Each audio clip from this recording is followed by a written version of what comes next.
स्वागत है।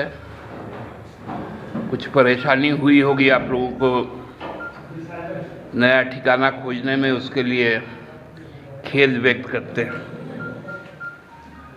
आप सबको मालूम है कि इसी साल के शुरुआत दिनों में, फरवरी महीने में, एक ड्राफ्ट आया था फॉरेस्ट रेगुलेटरी एक्ट। उस ड्राफ्ट के विषय में पार्टी ने इस बात को कहा था कि जो 2006 का फॉरेस्ट राइट एक्ट जो बना था,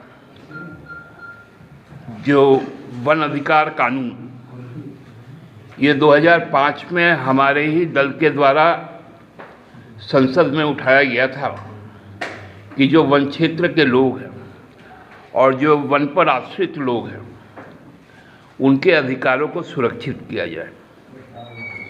उसके बाद फॉरेस्ट राइट एक्ट आया, जिसमें इस बात को कहा गया कि जंगल पर कोई भी निर्णय बिना ग्राम सभा की अनुमति का नहीं लिया जाएगा।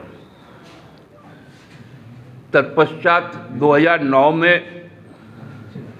भारत सरकार का जो वन, पर्यावरण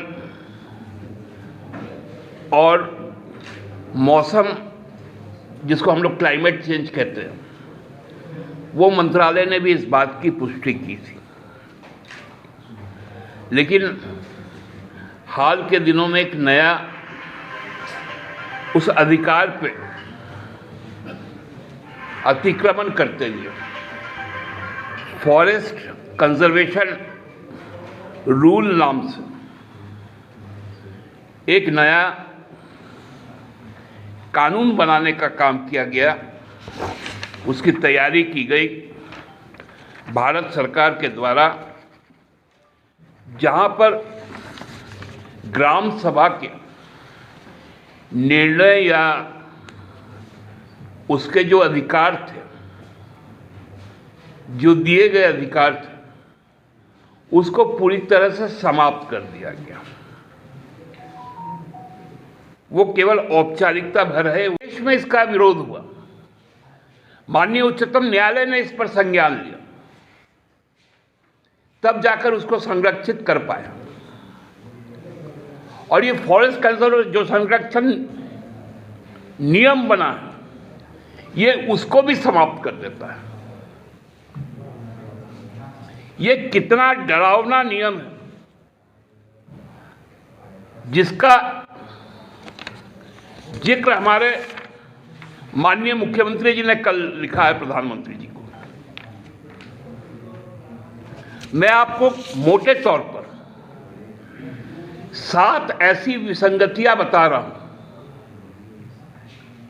जो ये नियम के एग्जीक्यूशन के साथ साथ लोगों को तबाह करने का काम करेंगे। उसमें पहला है, जो इकोलॉजिकल इम्पैक्ट होगा उसकी कोई असेसमेंट नहीं है। मतलब पर्यावरण पर उसका जो प्रभाव पड़ेगा, उसकी कहीं से भी बातें नहीं की गई। दूसरा, जो जूलॉजिकल जो इम्पैक्ट होगा, मतलब जंगल के अंदर रहने वाले जो जीव जंतु जब जंगल कटेंगे तो वे बाहर निकलेंगे। ऐसे भी झारखंड बहुत लंबे दिनों से हाथी के आतंक, लोमड़ी, लकड़बग्घा, तेंदुआ, भालू, ये जो वन्य जीव है उनके आक्रमण का शिकार होते रहा है। जान माल की बहुत अकूत नुकसान होती रही। अब जब फिर से जंगल काट दिया जाएगा तो ये समस्या इससे दुगनी चौगुनी, सामाजिक प्रभाव, जो दुष्प्रभाव जो पड़ेगा उसकी भी समीक्षा नहीं की गई। चौथा है रिचुअल, जो हमारी परंपराएं हैं, क्योंकि हम पेड़ पौधों का पूजा करते हैं, पहाड़ का पूजा करते हैं, वो सारी व्यवस्थाएं ध्वस्त हो जाएंगी। पांचवा है जो आर्थिक दुष्प्रभाव होगा। हम लोग जानते हैं समाज में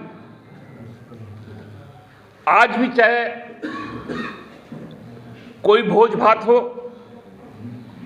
पूजा का प्रसाद ग्रहण करना हो, हम लोग साल पत्ते के दोने पर, कमल पत्ते के दोने पर उसको दिया जाता है। वो एक बहुत छोटा लेकिन एक रोजगार का उपाय है। जलावन की लकड़ी, क्योंकि उज्ज्वला योजना में आप सिलेंडर तो एक बार दे दिए, जब दाम 400 450 के करीब था, अब जब 1200 रुपए हो गए सिलेंडर के दाम, तो सिलेंडर तो नदारद। तो जलावन लकड़ियां, दत्वन, करंज का फूल, करंज का फल, महुआ का फल, कटहल, बेर, आंवला, ऐसे कई प्रकार के जिससे लोग रोजगार करते हैं, वो समाप्त हो जाएगा। छठा जो टोपोलॉजिकल इंपैक्ट होगा, मतलब धरती पर जो चेंजेस आएंगे, वो भी समाप्त हो जाएगा। और सबसे खतरनाक है कि डेमोग्राफी ही चेंज हो जाएगा। मतलब जो यहां का जो मानवीय सामाजिक परिवेश है, वही समाप्त हो जाएगा। ये इतना खतरनाक नियम यदि बनता है, एक एक चीज करके भारत सरकार ने बेचने का काम किया।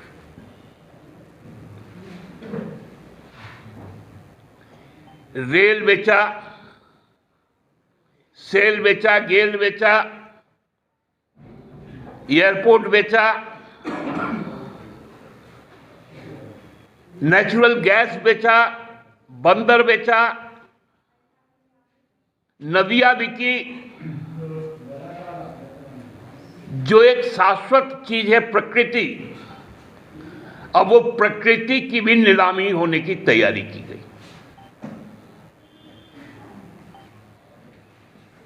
मतलब एक भी चीज को छोड़ना नहीं। प्रकृति क्यों छूटेगा? यह सृष्टि क्यों छूटेगी? इसको भी बेचो। और उसी के लिए यह नियम लागू करने की तैयारी की गई। आदरणीय प्रधानमंत्री जी को, क्योंकि इधर हाल के दिनों में जब से गुजरात का चुनाव और हिमाचल का चुनाव हुआ, बहुत सारी चीजें उनके मुंह से सुनने को मिली। लगा कि वे संवेदनशील है प्रकृति के प्रति, लेकिन यदि यह कानून बन जाता है, फॉरेस्ट कंजर्वेशन रूल, तब तो फिर यहां के लोगों को बेहतर है कि देश के लगभग 20 करोड़ से ज्यादा लोगों को आप इच्छा मृत्यु की अनुमति दे दें। जब प्रकृति ही नहीं रहेगा, जब प्रकृति पर जो आश्रित लोग हैं उनका यदि आश्रय ही छीन लिया जाएगा तो वो जिंदा रह के भी क्या करेंगे? ये बहुत संवेदनशील सवाल है। मैं पूरे दलगत भावना से ऊपर उठकर मैं ये अपील करना चाहता हूं अपनी पार्टी की ओर से। हमारे आदरणीय मुख्यमंत्री जी ने जिस बात को कहा है, जिस बात की ओर संकेत किया है, उस पर दलगत मतभेद को बुलाकर हम सबको आगे आना चाहिए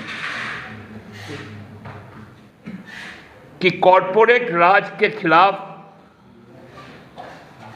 जो न्यूनतम लगाम हो, कम से कम वो न्यूनतम लगाम भारत सरकार लगाए।